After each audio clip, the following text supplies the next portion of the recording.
Salut à toi et bienvenue. Aujourd'hui, on se retrouve tranquillement pour parler d'un sujet houleux, tout de même. J'ai envie d'employer des termes savants aujourd'hui, c'est super. On va parler de Kylian Mbappé. Vous le savez, ça fait presque un an qu'il n'a pas marqué en Ligue des Champions. Il reste muet et surtout, il enchaîne des prestations qui interrogent du moins.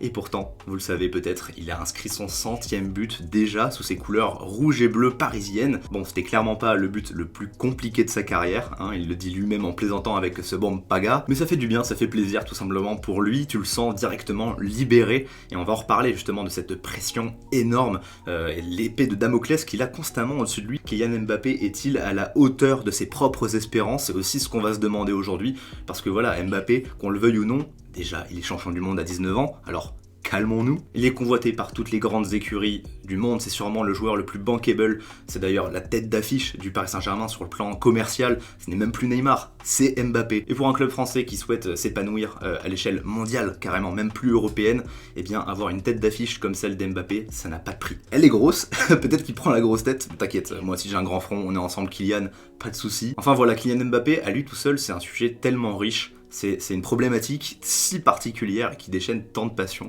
Vraiment, quand je vois les commentaires de certains, alors sur Facebook, c'est vraiment incroyable ce lieu. Je n'y vais plus, mais alors quand j'y vais, quand je vois les pages d'actu sur le foot, etc., les commentaires, oh les gars, déjà sur YouTube parfois c'est dur, mais sur Facebook, alors soit Kylian Mbappé c'est votre cousin, c'est votre meilleur ami, c'est votre crush, tout ce que tu veux, et tu vas y retrouver un fanatisme exacerbé, et ça va en devenir presque agaçant. Tu vois, ça fait un peu le même effet que pour des rappeurs ou des films que tout le monde aime bien, et toi ça te saoule que tout le monde en parle tout le temps. Alors que parfois, il y a des faiblesses, il y a des épisodes de séries qui sont moins bien, il y a des sons de rappeurs qui sont moins bien, c'est comme ça. Mais Mbappé c'est pareil, il est loin d'être parfait. C'est un joueur qui est excellent, qui a des années-lumière de la norme, et en lequel on essaie tous de se retrouver, du moins de rêver. C'est l'inatteignable pour nous, c'est la carrière rêvée. À tel point qu'on dirait que lorsqu'il nous déçoit, c'est un crime. Donc soit t'en as qui le kiffent, mais au point de lui pardonner tout et n'importe quoi, soit tu le détestes jusqu'à le lyncher et dire que voilà, il a même plus le droit de jouer au foot tellement son melon est surdimensionné. Parfois, il faut concevoir qu'il y ait du moins bien et surtout, il y a un contexte à toute chose. Quand tu regardes par exemple en Ligue des Champions, déjà reparlons de son dernier match contre Manchester. Son match, il est loin d'être... Pourquoi on m'envoie des mails maintenant? Quand on voit son match contre Manchester, il est dans l'ombre de Neymar, qui lui claque un doublé, qui en plus a fait parler de lui en étant le grand patron de ce vestiaire, qui a tiré les oreilles d'ailleurs de ce fameux Kylian Mbappé. Et lui, Mbappé, il a pas marqué, il n'y a pas de passe décisive, mais il est impliqué dans 2 des buts. Il a un rôle dans le premier et le dernier but, qui est clé, tout simplement. Et surtout quand on me dit qu'il régresse, du moins il ne progresse pas depuis son arrivée au Paris Saint-Germain, c'est faux. Je suis désolé, c'est faux. On voit d'autres facettes de lui, comme face à Manchester, ça en est l'exemple le plus récent, le plus pertinent, je trouve.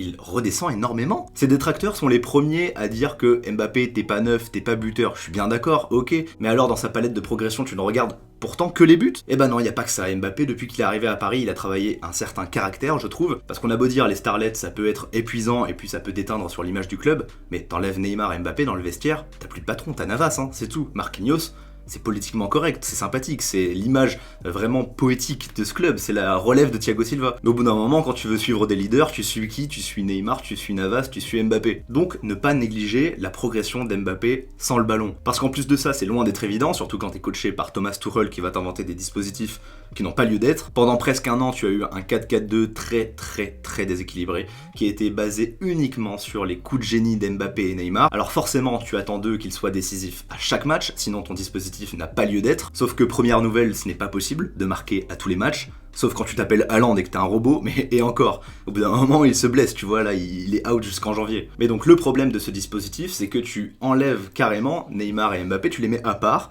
et le but c'est de les servir. Mais en parallèle, tu ne peux pas les servir et avoir un certain équilibre pendant tout le match si ces deux-là ne contribuent pas aux tâches défensives. Et Mbappé, je suis désolé, mais depuis un an, eh bien ça progresse à ce niveau-là. Ça travaille, tu le vois vraiment ne pas compter ses efforts. Il va pas toujours récupérer les ballons, mais tu le vois, mais alors 10 fois plus que Neymar, faire des enjambées. Mais voilà, en résumé, je ne sais pas si vous vous rendez compte à quel point on en demande à Kylian Mbappé. Le mec, il a même pas 22 ans, on le sort complètement de son contexte, et finalement, on rentre totalement, et voire plus que lui, dans ce même jeu malsain qu'on décrit sur le fait que voilà, il a un plan de carrière énorme, peut-être surdimensionné par rapport à ses capacités, que ça nous énerve qu'il compte ses buts aux entraînements, etc. Moi, je suis bien d'accord, c'est le genre de truc...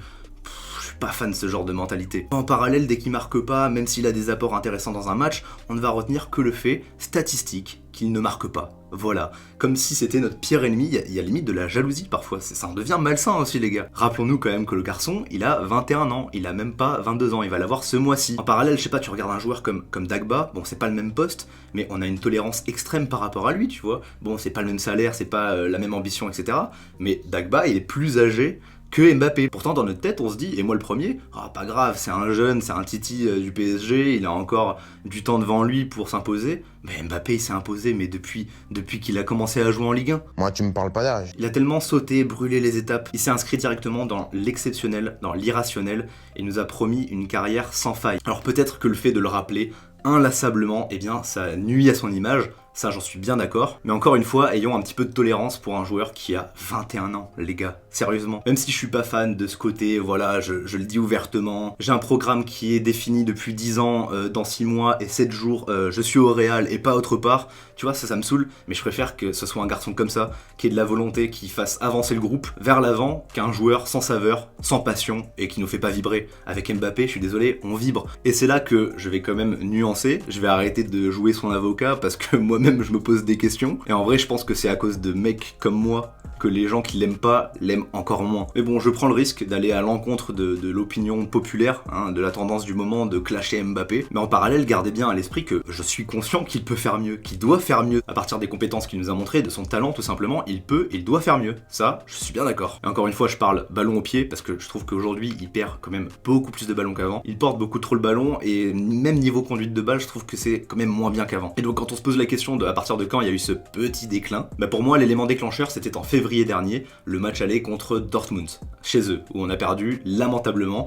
Pour le coup, c'est vraiment un match où il m'a totalement déçu. Il était neuf, seul, comme il le souhaite, et n'a rien apporté. Et depuis, on s'est entêté dans un 4-4-2, ou bien en 4-3-3 avec lui en pointe, et je trouve que son placement vraiment lui est défavorable. C'est un joueur tellement percutant, tellement agile, avec une super vision de jeu. Il fait tellement plus de différence sur un côté, c'est du gâchis de le mettre en pointe. Parce qu'en plus, sa finition n'est pas parfaite, elle est bonne, c'est une bonne finition.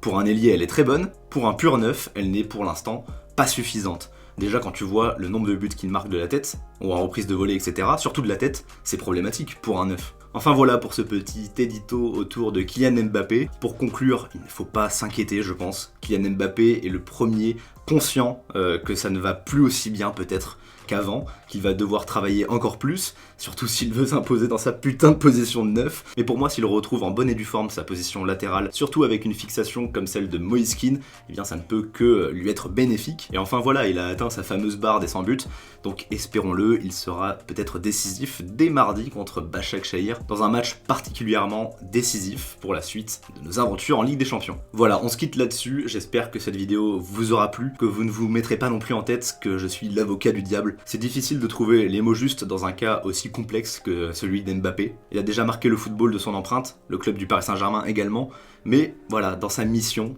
d'extraterrestre envoyé sur Terre, il peut encore faire plus, et ouais, t'as un sentiment quand même d'inachevé. Et c'est bien pour ça que la saison va se poursuivre. Allez, on se retrouve très bientôt, n'oublie pas de s'abonner et de me suivre sur Instagram. C'était Bada, prenez soin de vous et ciao tout le monde.